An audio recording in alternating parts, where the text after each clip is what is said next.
as to the tools that you all need. And feel free, as he's going through this, to stop him, ask questions, put it in chat, or unmute yourself.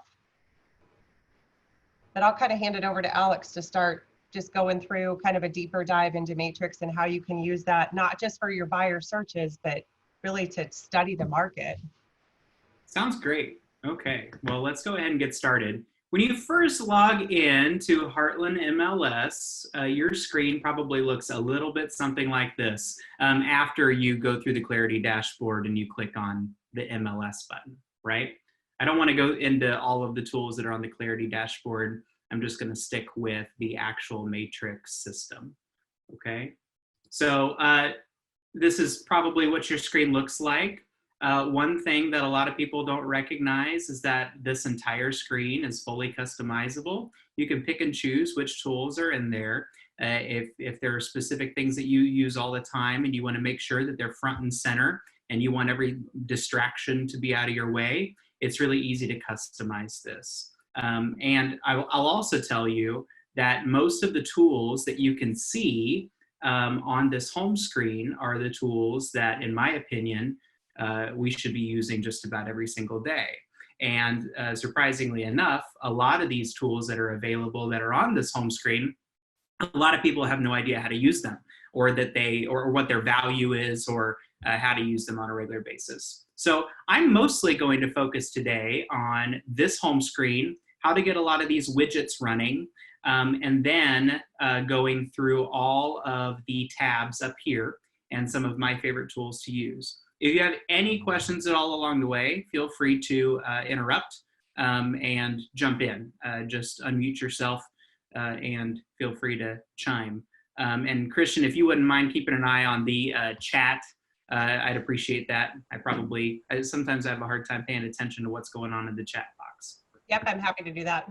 Sweet, thank you so much. Okay, so to start, one of the things that drives me most crazy when I'm on the home screen are these news alerts. And there's no way to get rid of them. So when I said that this whole thing is customizable, I lied a little bit, because I get so tired of seeing these countless little announcements up here, and they can't even move this. It's just stuck. So you're gonna have to deal with that. And part of the reason for that is because this is the primary way that Heartland MLS and KCRER likes to communicate with its members. We all know that people don't love logging into their email on a regular basis. And we know that sometimes people don't attend sales meetings or pay attention during sales meetings. So this is how we get the message out, because most of us that are practicing log into the MLS at least once a day. Hopefully, that's kind of the idea anyway. All right, so you can't get rid of this. Make sure that if you have alerts, you're not like me and these little yellow lines aren't hanging out, because that means you haven't read them. You should read these alerts, okay? All right, next, Market Watch. So during our Monday meeting, a lot of people were talking about the fact that they wanted some help with farming. And there are a couple of really great tools that are available to you on MLS, on the dashboard here, to help you with your farming efforts. So one of those is Market Watch. So for me, we've got Market Watch here, and you'll see that for a lot of you, maybe your numbers are really large. And if you just went through the MLS class, John probably talked to you quite a bit about customizing this. If you haven't customized this, I think it's super important. So for me, I make sure that, I think mine is just Spring Hill. Yeah, it's just Spring Hill. So I clicked on the Customize button. If you didn't see that, I clicked on the Customize button right here. And when you click on that, you can specify exactly what you want to see. So let's say that I wanted to add Olathe. I would scroll up here. I would hold for Mac the Command button, or for PC the Control button, and click on Olathe. And then I've got Olathe and Spring Hill selected. And when I click on Save, I've edited that, and now I've got a little bit more to see on my Market Watch. You want it to be something where you actually see some activity. If you're not seeing enough activity or not seeing anything of interest in there on at least a weekly basis, then you probably need to modify your results. One of the things that I love to do is go through and I look at the expireds And I like to click on that expired button that I just clicked on, open up the listing, and I run over to the tax records to see if I know the person. Since I primarily focus on Spring Hill or Olathe, a lot of times I will know the people, and I'm pretty active in the community. I'll know the people whose homes have expired, and it's a good opportunity to reach out to them if you know them. You can reach out to them if you don't know them too, but that's not what I'm going to be teaching about right now. So that's one way that I use the Market Watch. Now, a similar piece are hot sheets. And so we have hot sheets as a company, and you probably get a email every day. I know that in the Blue Valley office, we get an email every day with our hot sheet. And you can create your own hot sheets right within MLS. So for me, I've got Woodland Ridge because that's where I used to live. And so I don't know actually why I have a Woodland Ridge hot sheet. I guess it was nice to see specific subdivision activity. And I guess if you're going to use this for farming, that would be a really great way to do it. But I haven't set up one for my new subdivision. So I'll walk you through how to set up a hot sheet for a subdivision. Let's say I want to, so what I did there, sorry, I'm moving quickly. Hot sheets, we click on customize. You can only have up to, I think it's 8 hot sheets. So if you're using this a lot, you're limited to 8, just so that you know. If I want to add a new one, I'm going to click on add, and I'm going to type in, I live in Forest Hills Estates. I'll click on save. And then I'm going to have to go over here to edit criteria. Now, since I am specifically doing a subdivision, I'm going to type in Forest Hills. And then I'm just going to do anything. When you use an asterisk, do all of you know what the asterisk does? So it's the database tip, right? Anytime you want to say it starts with something, you just say Forest Hills and then you do the asterisk. So whether it's Forest Hills Estates, Forest Hills Village, or Forest Hills Reserve, or whatever in the world it is, it's going to show up here. And then I like to see anything that's going on. So I'm going to select all of the change types. New listing is obviously probably the thing that you're watching the most, but I'm always paying attention to expireds, canceleds, and anything that indicates I might have an opportunity to reach out to somebody to list a home. And then I click on save. If you're wanting to use it on the home screen, you can't put days back, okay? Because it's just going to show you the most recent activity for that widget.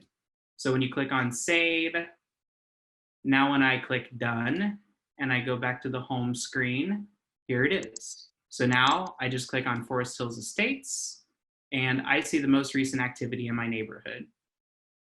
One other thing I strongly encourage you to do is to create a hot sheet for your office. The thing about our hot sheet is that, and again, I don't know what it's like in other offices, a lot of times you only end up on the hot sheet if you tell Debbie or the admin that you want to be on the hot sheet.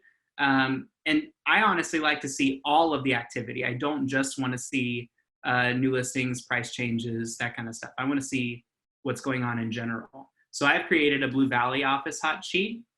And the way that I did that, let me go back here and I'll show you the criteria. You can go to customize Blue Valley office. I would click edit criteria to see the criteria that I used. I did all change types here. And then our office ID for MLS is KCH06, okay? So if you just want to see one office's hot sheet, you would type in that office MLS ID. If you're not sure what your MLS ID is, you could ask a colleague and most people are going to be able to tell you. And we might even be able to help you with that during this if you're curious about it. Okay, but KCH06 is ours. I type that in, click save, and now on my home screen, I've got a Blue Valley Office button. I can pull it up and see the last few days of activity on our office's listings. So it's a nice little tool. Let's say that I want to create one for the whole company, which is something else that I would recommend. I would click on Customize on that button. I would click Add. I'm going to name it Kansas City Homes and click Save. Then I'm going to click on Edit Criteria. And then I'm going to pick all change types, just like I always do. And then in List Office ID, I'm going to type in KCH asterisk. And that's going to take all of the Kansas City Homes offices that are within MLS, which is all of them, and it take all of their activity and dump it into that hot sheet, okay? Again, remember that the asterisk means it's just a variable figure, okay? It could be anything. So KCH and then anything. When we click on Save and go back home, I now have a Kansas City Homes button where when I click it, I'm going to be able to see all of the listing activity for the entire company all in one button, okay? All in one place. We really like to see the pendings to sold, and we like to see the actives to pendings and the actives to show for backups. That's good stuff to see right now. So anyway, that's one way to use hot sheets. Before I move on, I want to ask if there are any questions about MarketWatch hot sheets, how to use them, best practices, how to prospect off of them, how to use them for farming, those kinds of things. And then I want to open this one up to Christian and Annie and anybody else that wants to chime in as well before I move on. So does anybody have any questions about how to use this or any ideas for how you might use it to generate some business? Alex, we've got a question in the chat. How do you get the field that showed active to show pending? How do you get the field that showed active to show pending? I'm not totally sure I understand the question. In the results, he said. In the results of MarketWatch? I think on the hot, are you talking about on the hot sheet, Howard? If you want to unmute yourself, feel free. Yeah, it might be easier.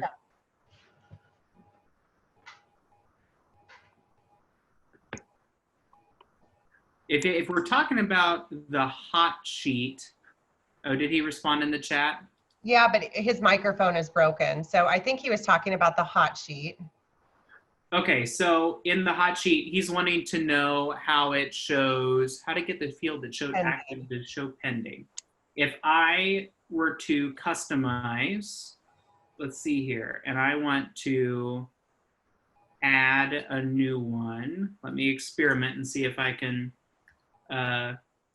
stumble across what we're asking about here, and click Edit Criteria. How to get active to show pending. I don't see that as a, oh yeah, I do. The change type. Yeah. Can you do pending? Yeah, right there. So if you just wanted to see pending listings, you could click on the pending and the change type. And then it's active isn't what shows up when you're setting up a hot sheet. New listing does. Okay. Yeah. He said to skip the question. He'll ask later. Okay, sounds good. Sounds good. All right, great. Oh, I'm going to take off that test though, or that's going to drive me nuts. That's like me when I train. I do all sorts of test stuff, and then I forget. If I forget to delete it, I go back in, or all of a sudden I'm getting a ton of emails, and I'm like, why am I getting these? And I'm a little nervous right now because before we started, I was going through and deleting a bunch of the stuff that I had set up so that I had practical things to set up. And now I'm worried I'm going to forget something. Yeah. And I'm going to be missing it until I realize what I had forgotten. So hopefully I catch everything.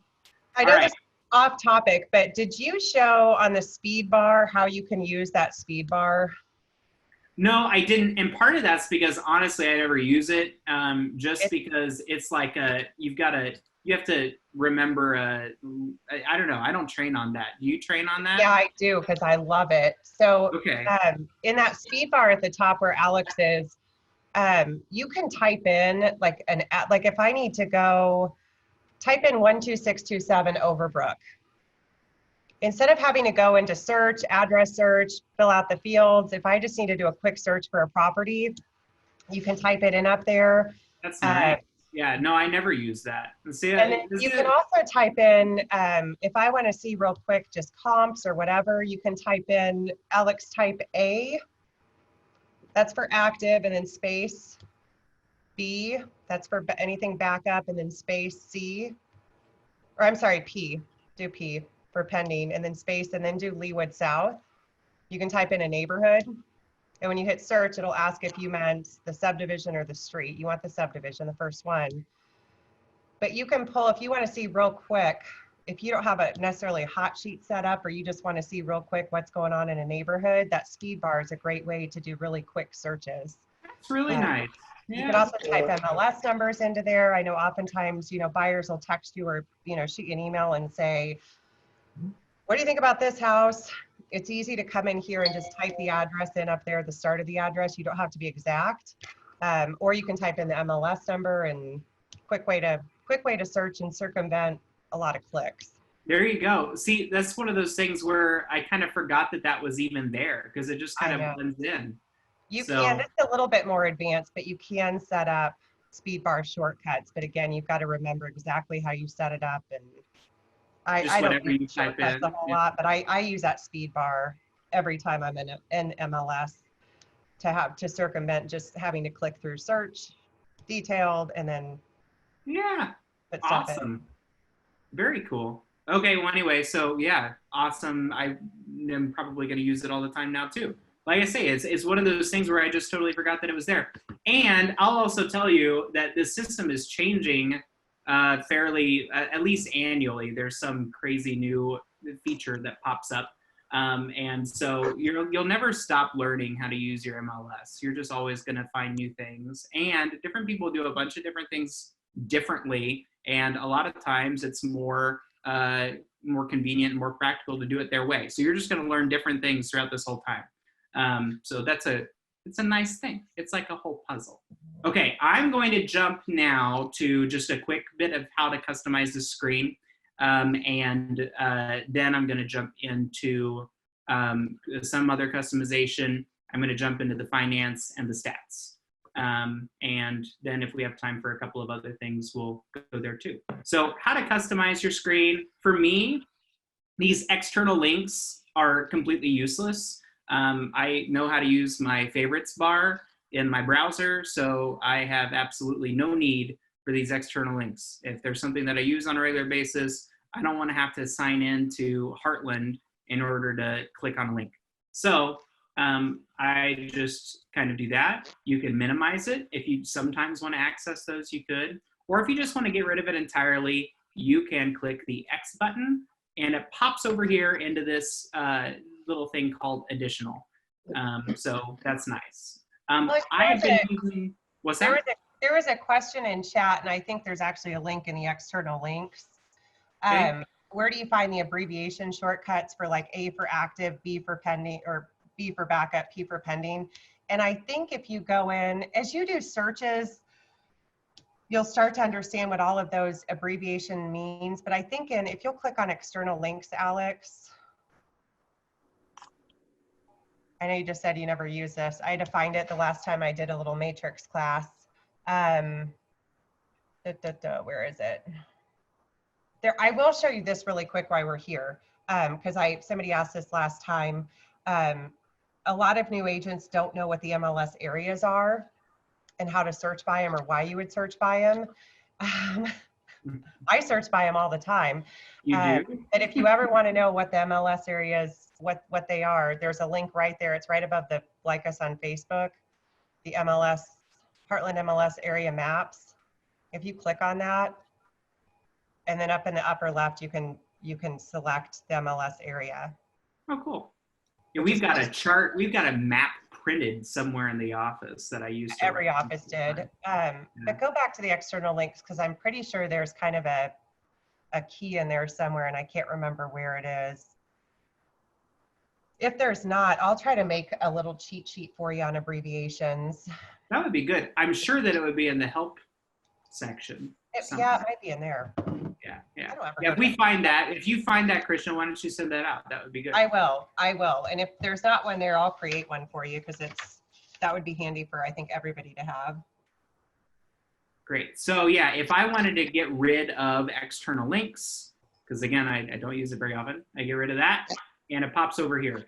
And then for me, I use Home Suite now pretty much exclusively, unless it's land search, just because I think that MLS for land is a little bit more robust and a little bit better than what we have available on Home Suite. And we do work with a lot of land. So sometimes I use MLS, but I could get rid of recent use contacts and recent portal visitors too. If I start using MLS, or if I have a land person that I'm working with actively and I want to see if they're logging into their portal once I send them a saved search, I could drag this out of additional and just pop it right back into my dashboard and wherever I want it. And you can always bring those back. Sometimes people get worried when they do this. I've had people call me before and say, I don't know where my market watch went, or my hot sheets or whatever. They disappeared off of my dashboard. There's not like a button that you click to customize your screen. Everything just ends up in additional. So if you ever feel like you're missing one of your widgets, just look over here in additional and you'll be able to find them. Okay? Sometimes people accidentally click X and they lose their widget and they freak out. It happens. Okay, great. So now I'm going to jump into the Finance tab. So when you click on the Finance tab, it's just going to give you a bunch of different links of calculators. And a lot of people just kind of glance, they just go right over this.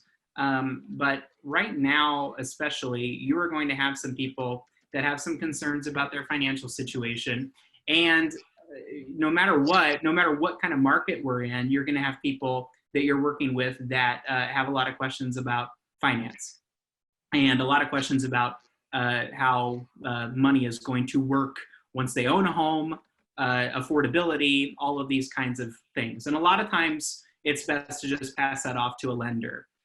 But if you're able to just give the caveat of, now you're going to want to talk to a lender about this, but I can maybe give you an idea of what the answer to your question might be, and you're just on the phone with somebody or you're in front of them with the MLS open, it's totally acceptable to use some of these calculators here and try to help them understand an answer to their question. Okay, probably my favorite calculator here, and one that I use regularly. I work with quite a few Dave Ramsey people. I'm kind of a Dave Ramsey person myself. I like Dave Ramsey a lot, but the one that I like the most is probably how much will I save by increasing my mortgage payment? And I get this question frequently. Sometimes people are going to have a certain amount of money. Like most recently, I had somebody that had a certain amount of money that they wanted to dump into their mortgage. They were curious how much time it was going to bump off of their mortgage and how much in interest they were going to save. So I'm going to just kind of walk through how to use this tool, and they all work pretty much the same. If I click on how much will I save by increasing my mortgage payment, it's going to bring up this calculator. Okay, so let's say that the original loan amount is $400,000, and the original mortgage length, let's say that it's 15 years, and the date of the loan, let's say it was August of 2019. And the interest rate, these calculators were made probably a long time ago, so they're throwing in 5.7, but more than likely that's not the interest rate if it was a recent purchase. We're just going to say 3.75, and since it was 15-year, we'll make it 3%. Date of the extra payment, we're going to say June of 2020, and let's say they've got $40,000 for one reason or another that they're going to dump into their mortgage. We're going to do a one-time payment of $40,000. And we're going to say that they want to do it in June of 2020. That works fine. And we're going to click on compute. And it's going to take a year and 9 months off of the 15 years for them. and they're going to save $19,592 in interest over the life of the loan. So really good information to just be able to spit out at somebody. And there are a ton of different calculators available. I recommend that you go through these calculators and you see what's available to you so that when somebody calls and they ask a question that you can answer with one of these calculators, instead of saying, well, you should talk to a lender, or I'm not sure, let me get back to you on that. You can just hop onto MLS, type in a couple of things after asking them some questions, and give them a good, quick answer without passing the buck. It makes you look like you know what you're doing. It makes you look like you are their trusted advisor, and it solidifies that relationship that they have with you already. Okay, so anyway, I recommend that you go through this financing tab and see what's available to you. So many people just glance right over this. They just ignore that it's here because they don't think it's worth their time. But lots of stuff. How much car can I afford? Like, some things are kind of getting into the weeds. Like, you know, you probably don't need to be helping them with how much car they can afford. But like for me, working with a lot of Dave Ramsey people, you know, that might be something that comes up. Like, okay, I'm going to need to buy a car after this. You know, I guess you could help them with that, I guess, maybe. I don't know. It's probably not something I would get into. But just know what's available here, okay?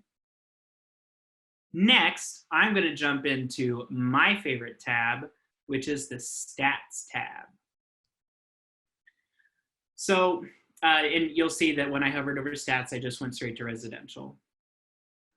Let's say that I am curious about how many listings have come on the market in the last 6 months. Kind of an interesting thing to track right now, right? How much inventory is coming on during the coronavirus situation, right? Let's do, we've got some presets available here, and I'm just going to do customize. Somebody's calling me. I'm just going to do customize. I'm going to do the past 6 months. The statistic, I'm going to select new listings, number of, down here. And then I'm going to group it by month, okay? And I went pretty fast there, so I'm going to go back up and just show you what all of your options are. This is really good stuff. So you can break it down by, you know, the last 10 years, which is interesting to see, by the way, if you want to like look at what things looked like in the Great Recession. You can go back really far with this. You can do 6 months, 12 months, 2 years, 10 years, you know, a specific year, or you can do a custom date. Okay, we're just going to do the past 6 months. The statistics that are available, a ton of different options that you can just, again, kind of like the finance tab, just kind of look over and see what you have available to you. We're just going to do new listings, and we're going to group it by month. Okay, and then I'm going to do, you can customize it or you can choose not to. And if you don't, it's just going to be MLS wide.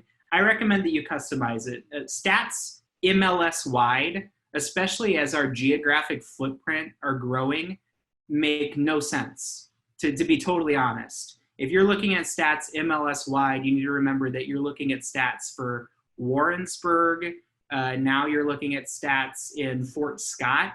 Like, you're looking at stats in what used to be Nevada MLS. It just doesn't actually, it's not hyper local like stats really need to be, especially right now, okay? So I recommend that you do break your statistics down by a more central location.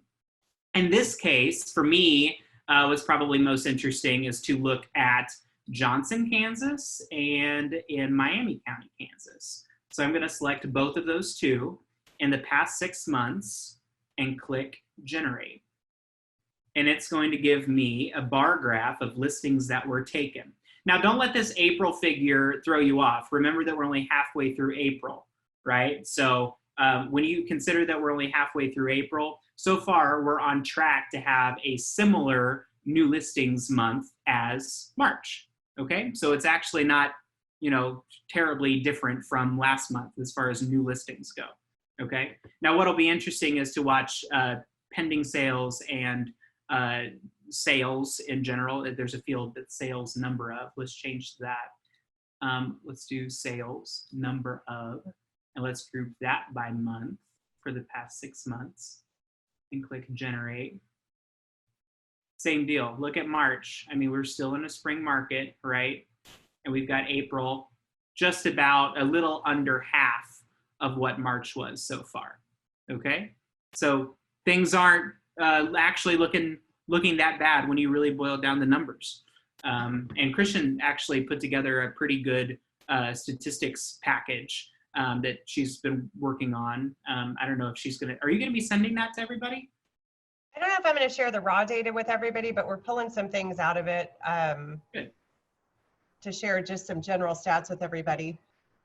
So yes. Perfect. So anyway, this is a great, go ahead. I was just going to say, just for the benefit of the group in these reports, I use these reports all the time for listing appointments, especially when I'm going to meet with the seller about value of their house and we might be off on value. It's really helpful to pull the trend, depending on, you can go back 10 years and look at what has the value done in their zip code, what has the value done and what have values done. Sometimes when you get down to neighborhoods, it doesn't chart the best because if it's not a big neighborhood, you don't have a whole lot of data to go off of. But I use the Alex under chart type, do line. Okay.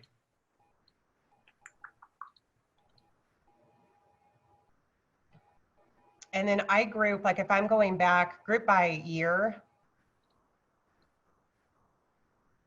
And if you go into the search up there, right there, you can put in, like you're in Johnson now, you can put in a specific subdivision or you can put in a zip code.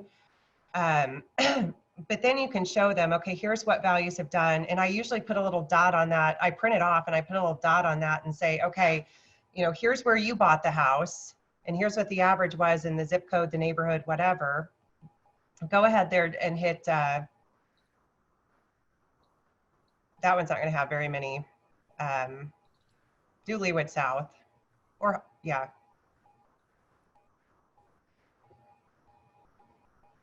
Okay. And go to but like if I'm going into a listing appointment, I can say, okay, here's where you bought this house in 2016. Here's what's happened with values. If you go, I like pulling the data, they're looking at the raw data too. I think the graph is a good visual, but then the raw data, you can just show them, okay, here's, the average in 16 was 282. You bought yours for 285. So it was about, you were right on the average. Now your average is at 505. But it can be pretty compelling to show them the actual data as you're doing a listing presentation or evaluation for them. It really puts into light what you're trying to tell them, especially if you don't agree necessarily. You're going in and they're going to be really aggressive on price and you're trying to show them why they shouldn't be. Much easier if you've got data to back that up. Totally agree. No, this is a great tool. You have to remember that when you're paying for MLS, yeah, you're paying to be able to put your listings on the multiple listing service and open them up to cooperation and get the widest amount of exposure, right? Like that's one of the things we're doing.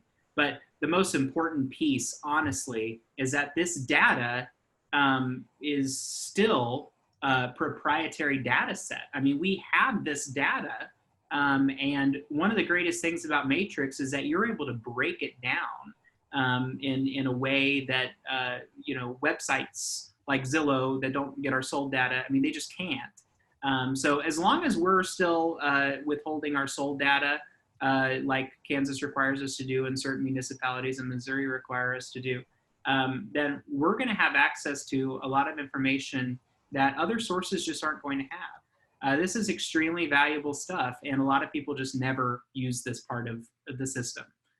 Data is key for us. I mean, it's really important. So I encourage you to just continuously play with this. One thing that I thought was kind of interesting, Christian, just to clarify, I pulled this earlier and I was kind of confused. What was our, did we have a different MLS code other than KCH prior to 2011? Yeah, it was PKC. PKC, okay. So that makes sense. Originally I pulled, one thing I did, let's see, what did I do? We'll do new listings number of, and then I did the past 10 years. So that's why that happened. We'll do the past 7 years. Let's say that I want to add, let's say that I just want to pull stats for the company as a whole and see how the company has grown.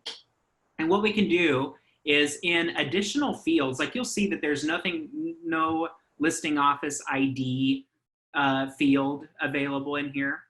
You can click on additional fields and click add down here, and you can add just about anything that's typically available on a search. So I can do listing office ID and click add, and then go to back, and now it's here, okay? So when you click on add or remove, you can add any field that you want to search by just by clicking on that.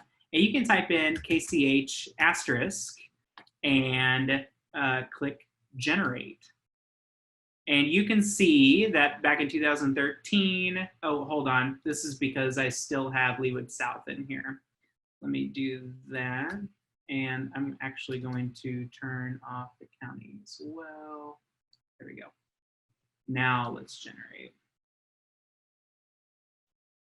You can kind of, and again, right now in 2020, remember that 2020 is not a full year, and April hasn't, we haven't calculated in April yet. So don't let this number freak you out. But you can see that we went down, we go up, we go down, and this is in the number of new listings. So you remember that we're in an inventory shortage. And so this last year in 2019 was down a little bit. And so anyway, it's interesting to pull this data. Let's say that this is something that I want to watch on a regular basis, which I don't know why this one would be. Let me figure out kind of a different one. Let's do 6 months, and let's do, let's say that we're tracking expireds, the number of expired listings, which is, you know, some people are watching for that number of expireds to start picking back up. We've got a couple of people in our office that primarily hunt expireds. Like that's part of how they built their business. And there are a lot of people within our market that did it that way. So tracking expireds is something that might be an interesting data point to watch. You can do expired listings, and I'm gonna break it out actually by month.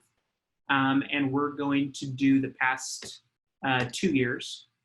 And we'll click on, we'll take out KCH because I think I still have that in there. We'll click on generate. So this is going to be MLS wide. You'll see that we always have a spike in expireds, usually at the end of the year. Yeah, this is December 2018. This is going to be December 2019. So people, you kind of see what the trends tend to be. Let's say that I'm just kind of curious about this, and so I want to save this and put it on my home screen. I can create a button for my home screen here. I can just click on save, and I could call this MLS wide expired count. Okay, and then I'm going to click save search criteria with the preset, and I'm going to click show on homepage stats widget, and click save. And now when I go back to my home screen, I've got my stats right here, and I've got historic count of sales by month, which is one that I track regularly, and MLS wide expired count. So I can click on these and go straight back to that chart right there anytime that I want. And it's dynamic and it's updated by the day. So when I click historic count of sales by month, you can, this is kind of interesting to see right now. Remember that your April is down, because it's only halfway through the month. But you can see that in March, we had a lower March than we had back in 2017. But our March was still higher than it was in 2018, right? Does that make sense? So kind of an interesting figure to be watching. Look at where 2019 was. And look at where we were in 2020. So this is the number of sales.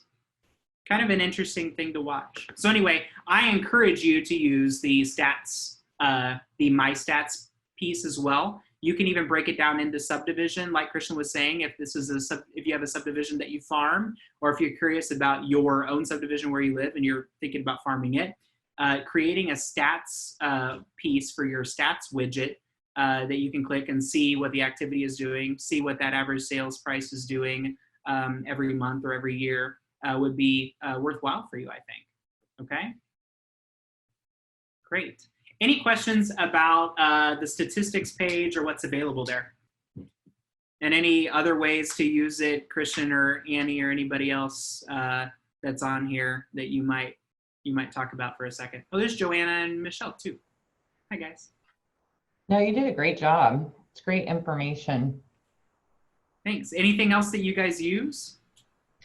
Well, I was gonna say, hold on, I'll turn my camera on too. One thing that always cracks me up is the roster. Like I have agents who will contact me and say, do you have so-and-so's number? And I'm always like, you know, you can go into MLS and find any agent's number. Right. And we're, you know, do you not have your phone number anywhere? Like, I mean, our phone numbers are the most easy thing to find, right?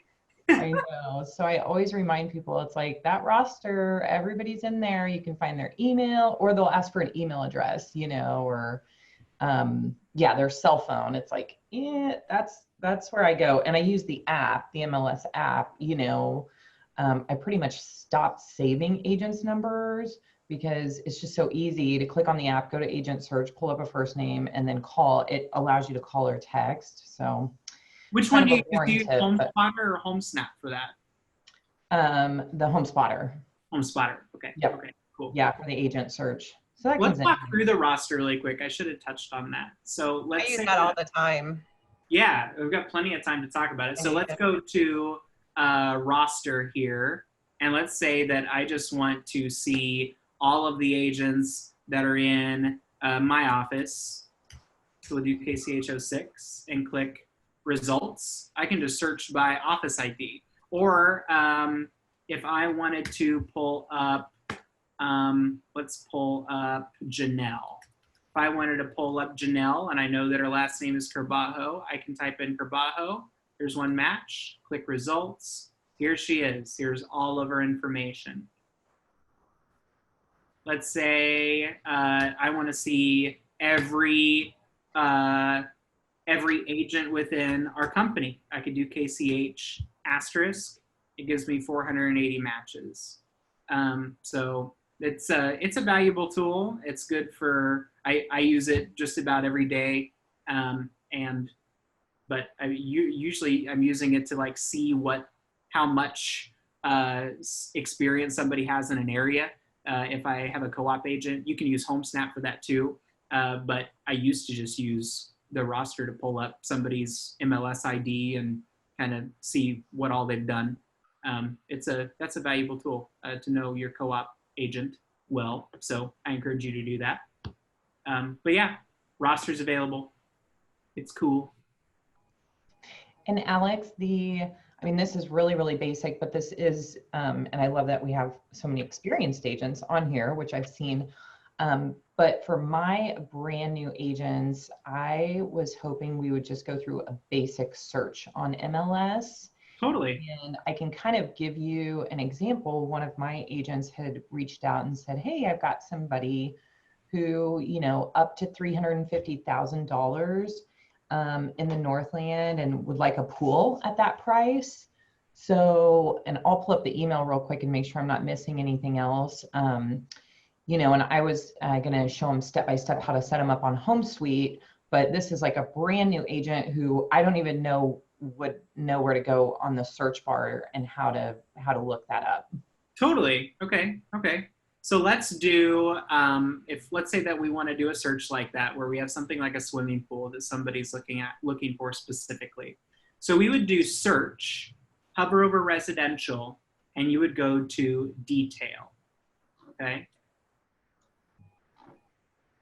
We're going to look for actives. And then in this market, I'm encouraging everybody to also look in withdrawn and temporarily off market, because you do have plenty of people that have pulled their listings off of active status right now during this.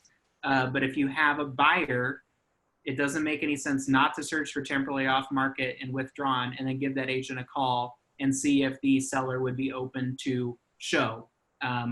It would be up to them to remember that they need to put it into active status after they allow you to see it.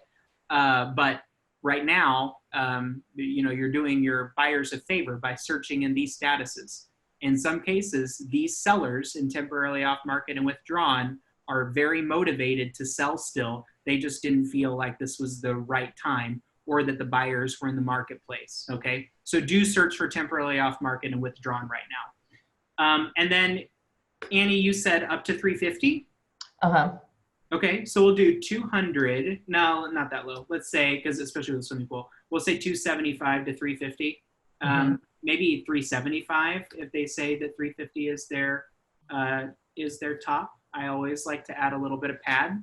Again, we don't want to cut somebody off right at 350 because there might be somebody that's listed at 355 that might be willing to come down a little bit. So I pad everything just a little bit. Make sure that we've got some results. And then they wanted a swimming pool, yeah? Swimming pool, and it was kind of specific to Gladstone, but I think they're willing to go outside of that area. So maybe we start with the city, Okay. Gladstone, and If we don't see any inventory, we can expand it. Sounds good. Exactly. Okay, and then I believe pool is in exterior features. Let's see. We've got pool, and are they probably looking for an in-ground pool? Let's go with in-ground. Sounds good. So we'll say pool in-ground. And then we should look at contingents as well. 0. Right. I was going to say a lot of times I like to start as, confined as you can. So if they name that city and then obviously there's no matches in Gladstone, then we can kind of, start to move outside of, because for example, I'm right on the border of Gladstone and Kansas City, but I'm just north, Sure. of downtown.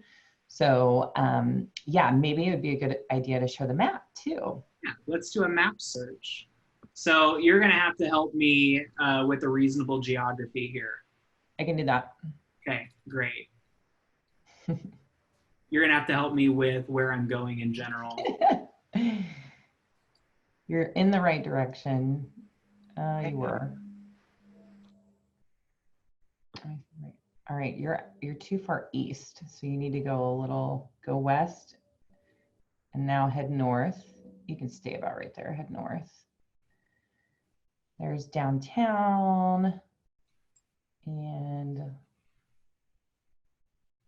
little to the east now. Sorry, this is not my area. I know, that's okay. Okay, you're pretty good, I would say, yeah, in this kind of area. Maybe, yeah, I was gonna say scoot out of there a little bit, and then you could stay kind of inside of that 35 loop. I'm not a great Northlander either. I'm kind of a transplant up here.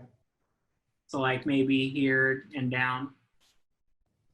Yeah, go for that. See, Gladstone's kind of right in the middle of where you're at, so I think that's a good point. Circle around Gladstone area.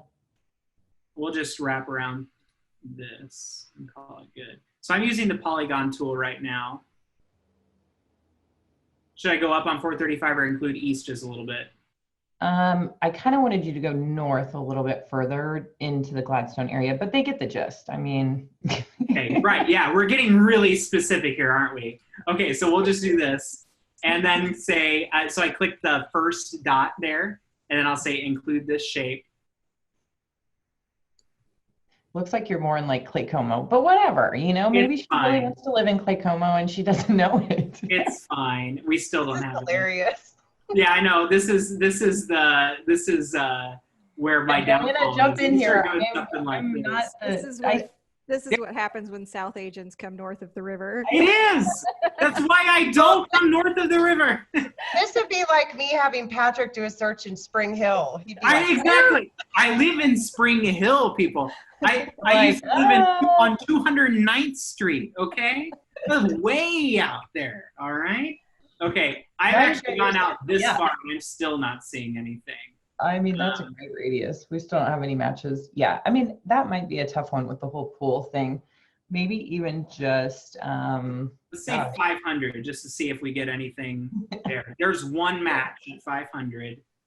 And so this is actually a good, if you've got somebody that's looking for something that is, a unicorn, you can put in here, and I do this all the time during buyer consultations, and Ninja kind of teaches you to do this as well.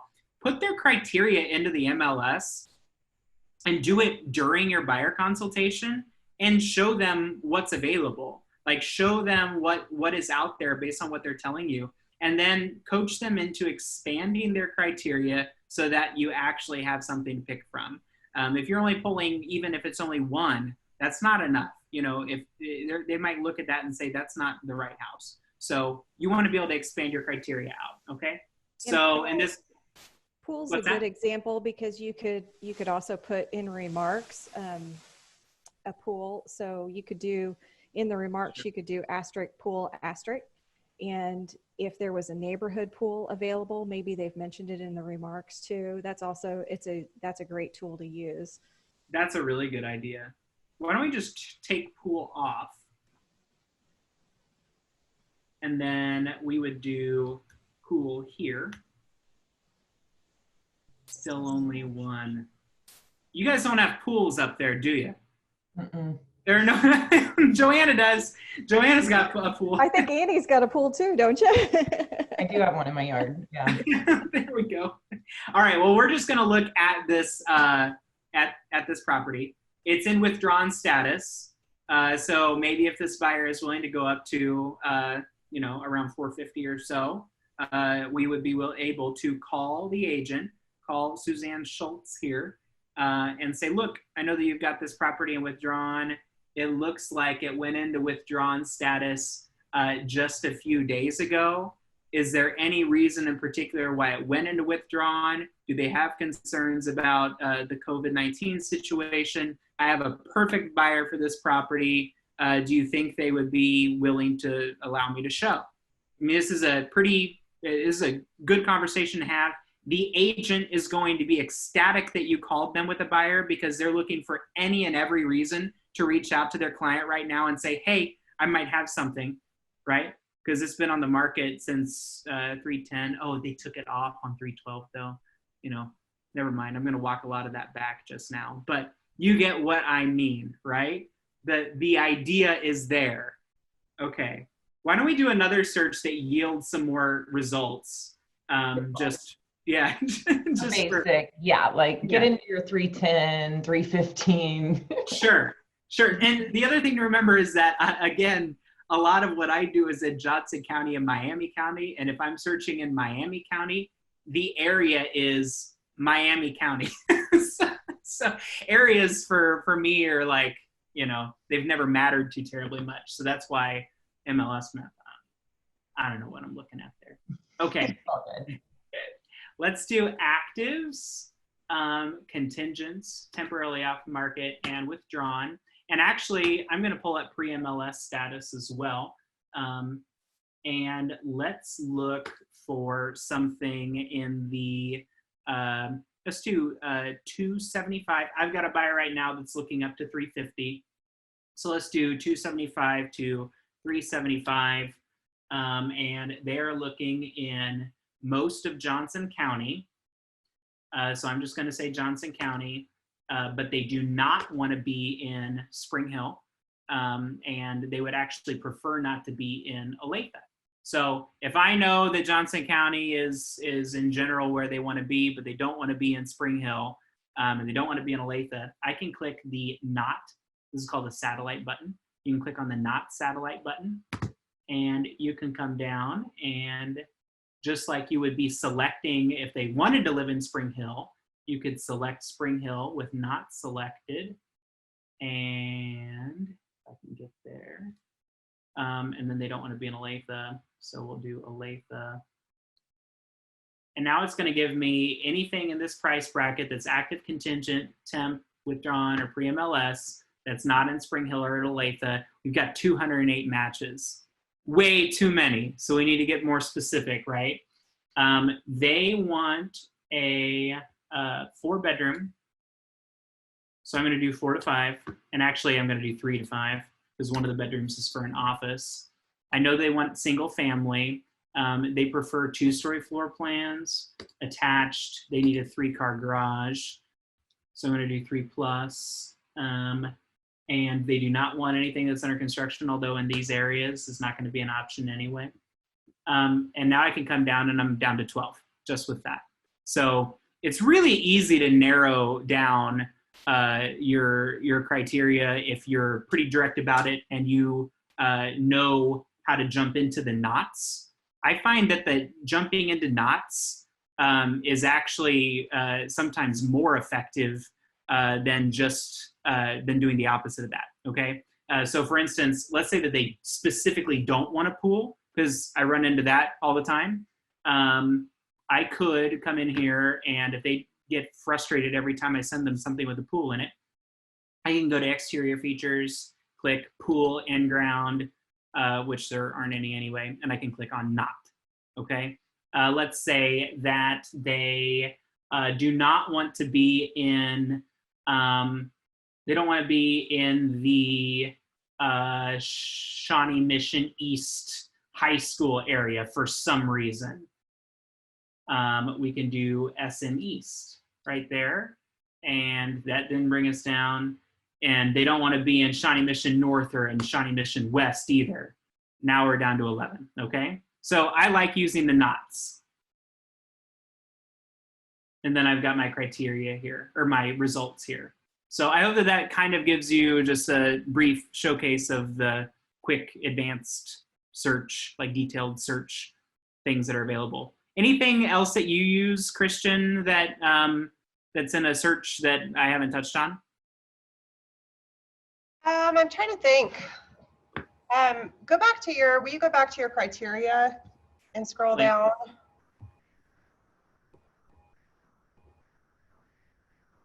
Scroll down just a little bit more. I just want to see the additional. Did you talk about additional fields, how to add those? I talked about it in the stats, but yeah, so just like in stats where I added listing office, you can add any additional fields that you want.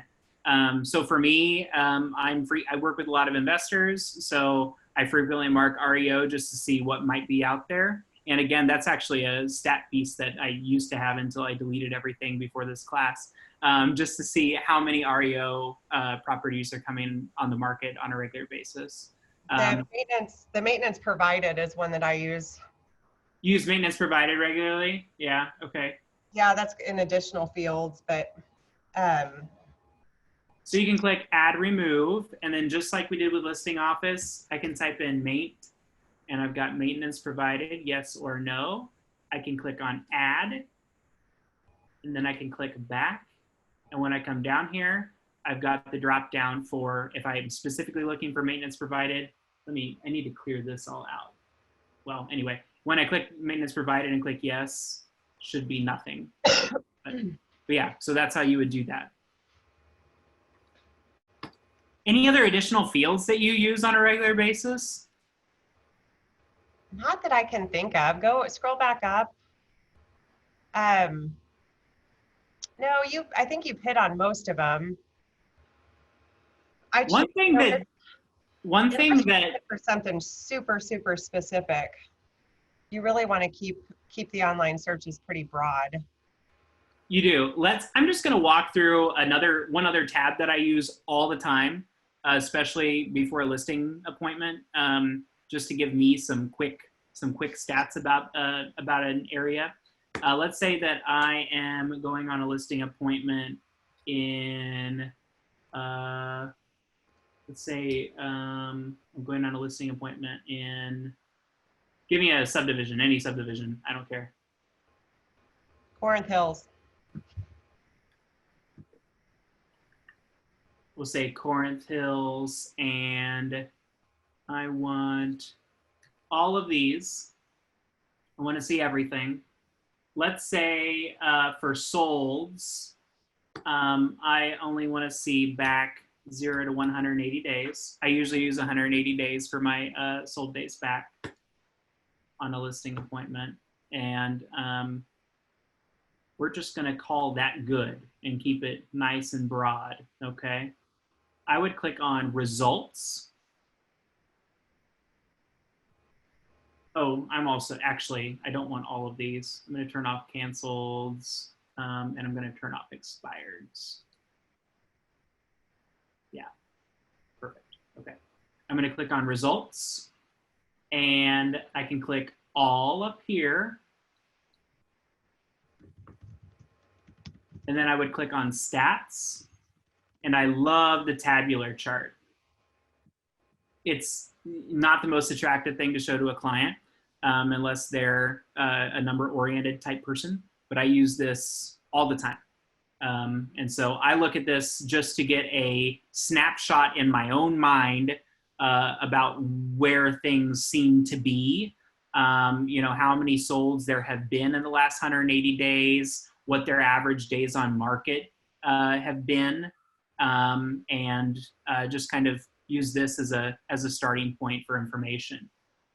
One thing that can trip people up that I actually get calls about sometimes from people that have been in the business for a while even, sometimes they'll change to just wanting to look for actives now. So they'll just click active here. And when it goes to 0, they get all sorts of worried and confused. The reason why, because they know that there's 1 or 2 on the market. The reason why it still says 0 is because they forgot to clear out the sold days back. If you have a sold days back or a sold price field filled out and you're on any status other than sold, or if you have, or if sold isn't selected, it's going to come out as 0, okay? So just a little reminder there. If I take sold days back out, it'll be back up to 1, just like before. Yeah, I don't really want to like jump into the CMA piece of MLS because I don't use the CMA piece of MLS because I don't think that it's pretty enough. And I know that you like Cloud CMA better anyway. Someone had asked in the chat, Alex, if you still have that search for Corinth Hills, how would you save that search for a client? Ooh, that's a really good question. Thank you. That's something we should cover. So let's say that I wanted to save this. I've got somebody specifically looking for Corinth Hills, and I want to be notified of every active listing that comes on in Corinth Hills. Okay, so we're just going to leave it just like it is. I can go to results, and then over here, I can click on save. Okay, and then from here, I would click new auto email.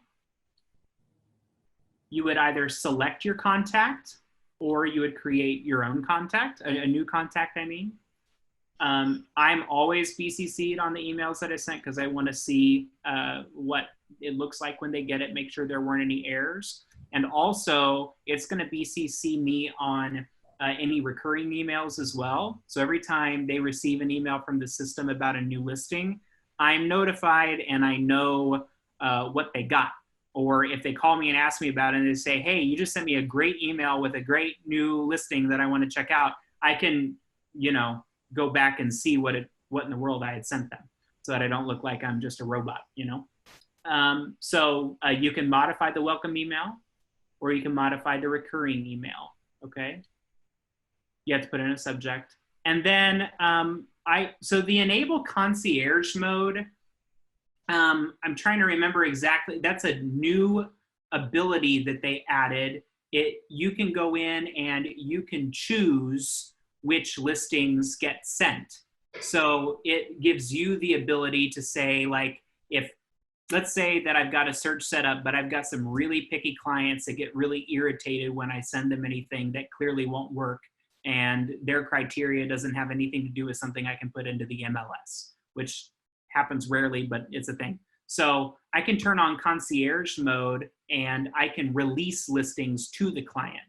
And so I can be a little more choosy about what goes out to them. I never use that. So I'm not really somebody to talk too much about it, but it's an option that was just released last year. And so I don't know if you want to play with that, you can, and you can let me know how it goes. Down here under schedule, I almost always have it set to do ASAP, unless this is a long-term thing where somebody's just kind of perusing, or they want to search on their neighborhood. Then at that point, you could do daily or monthly. And you can pick whether it's specific days, if you want to receive them in the morning, first thing in the morning, or in the evening. You can be about as specific as you want to be. And then monthlies, you might just be setting up a sold. We've got systems in place with Home Suite for home sale and home compare that I don't see any need to really use the monthly. If you're setting up a report type of a situation, I encourage you to use Home Suite or Home Sale or Home Compare. This is just not, as attractive or robust as what we offer as a company. So use daily or ASAP most of the time, probably. One other thing that you might do that this is another thing that I know Christian uses all the time that I don't use terribly often, but it's a nice tool, is you can add things to a cart. So let's say that I am searching for, let me get a few more listings in here. I'm just looking for anything in Spring Hill. You can tell I live in Spring Hill. I always jump to Spring Hill, which is conveniently, way down on the list. And I want something between 200 and 300. Can I give you a tip? Yeah, totally. If you hit the S button when you go to City Town, it'll jump right to Spring Hill or right Sweet. to the S. Nice. I don't think I knew that. Teaching the teacher. That is helpful. All right. So then I can go to results. And let's say that I click through these and I know that this one, and this one all work for somebody that I'm working with actively. And I would click on carts. And I would do a new cart and say test. I'm not going to assign it to a contact. And I just added these 3 listings to a cart. Let's say that I find a few more that I want to add. We're going to do these 2. I can add to cart test. I pick the cart that I want to use. I'm going to pick test and click add to cart. And now I've got all of my listings that I think might work in this shopping cart that's set up here on a widget on the home screen. So if I want to jump back and see listings that I've saved for somebody else, I can just click on my carts and click on test, and boom, I've got those 5 that I just added to the cart. It's a nice little time saver. I don't use it terribly often, but it is nice. Yeah, Joanna? I use the cart a lot because you can pull it up on the app on HomeSpotter, and you can just click on those that you've saved to your cart. It's a real time saver if you're out in the field. It's really nice. My favorite button is the recent searches. Have you used that and showed it to everybody? Yeah, good Tell them about that one. I know. That's another one. It's in this little bar. This is like a black hole bar for me. But yeah, the recent searches button is amazing. So if there's something that I just searched for yesterday and I was on the phone with a client, or let's say that before a buyer interview, I'm pulling up what I think they might be interested in based on my phone consultation. And then when I meet with them, I don't want to have to go through and type in all the criteria all over again. And I forgot to save it. I can click on recent searches and I can click on, whichever one it was. It's really nice. That is something that people forget about all the time. I use that feature all the time. The other thing I was going to add on for carts that I use carts for is when I'm doing CMAs and I'm trying to do valuations. Thank you very much. Have a wonderful day. Oh, somebody's talking. Hold on. I'm going to mute somebody. Okay. I use carts when I'm doing CMAs for clients. As I'm gathering listings, the MLS, the listings that I want to use for their CMA, I put into their cart. And that way, when I'm ready to import or I guess export everything over into Cloud CMA, I just go to their cart, click the, the check button to check them all, hit the Cloud CMA button, and off I go with the MLS numbers. Nice. It helps me stay organized with those. The other thing that I use carts for, I use it before I show. So if, when there was a ton of inventory, and we'll get back to that point, and you're sorting through listings, the ones that I think would be good targets for them to see live, I put in their cart, and that way I can narrow down from there. That way, if I'm searching over multiple days, I'm kind of saving an ongoing list for them in carts. The other nice thing about it is that you can just click right on their cart and you can see really quickly which ones have gone pending or show for backup. Absolutely. Within the cart. Absolutely. But that's how I kind of organize lists of houses is using carts. Now, Christian, one other thing I just thought of, let's say that you were using carts with somebody and, at some point you've got like a client that just can't pick something or they keep on lowballing. And I work with some of those people every now and then. Let's say, could I go back into their cart down the road and see everything that we've looked at and see what it actually sold for? Absolutely. The ones that they've made offers on and where it actually closed at 45 days after they made an offer. I feel like that would be a pretty good tool for that too. It is. It's handy for that as well. So yeah, it'll live in their cart until you remove it. Awesome.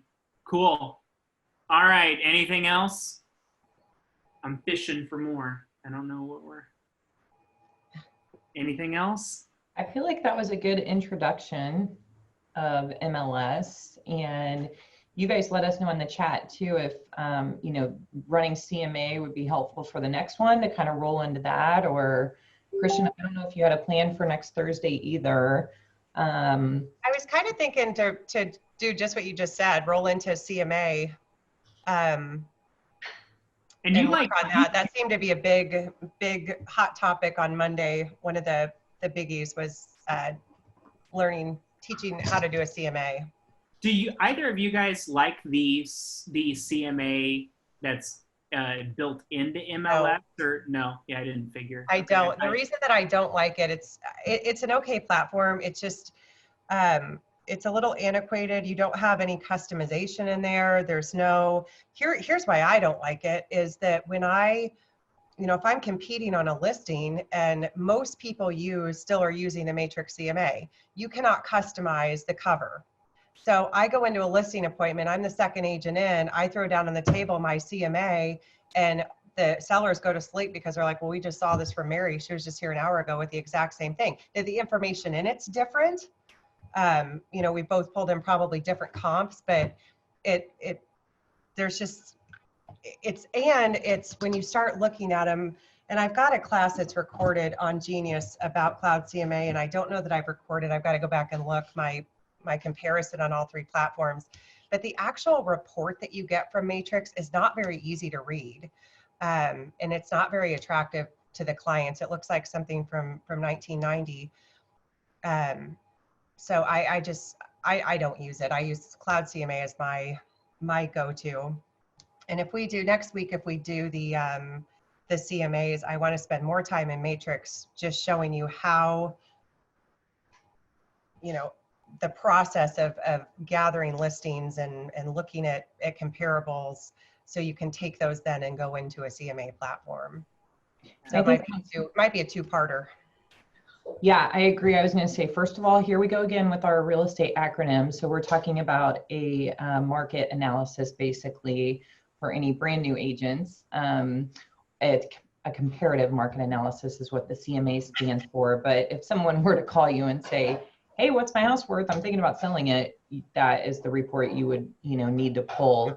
And my suggestion would be maybe doing a quick search on MLS of looking at how you pull up some sold data, and then rolling into the Cloud CMA and just showing how we do that. That's kind of what I'm thinking for next week. However, I just realized I do the Code of Ethics CE class for KCRAR, and I have to teach that next Thursday from 9 to noon. So we might have to do the CMA class on a different day. maybe I can push it to Friday if that works for everybody. That's fine, or let me know if you want me to host it. I'm happy to do it if you have conflict. Okay, we'll figure it out. We'll figure it out. But yeah, let's definitely roll into CMA for next week. I'm Cool. answering, Howard asked in the chat if this class was recorded, and it was. I did record it. As soon as I get the recording from Zoom, I send it to Brian and he uploads it into the YouTube, and then I have to circle back and get it on Genius. So it usually takes about 24 hours, but it will be up there. We'll get it up there as quickly as possible. There is another class that is up there called Maximizing Matrix. It really kind of goes through very, very similar things that Alex went through today. So you can go look at that class as well and get a couple different things, but they're very similar.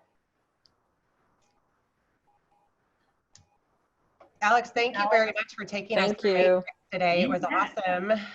Thank you all for joining us. We appreciate you logging in and learning how to navigate Matrix. If you have any questions, feel free to reach out to your broker, to Alex, to myself. You know, if you get in there and you can't remember how to do something or you're getting stuck, we're always available to help out. So bye, everybody. Thanks, guys. Thanks, Christian. Thank you.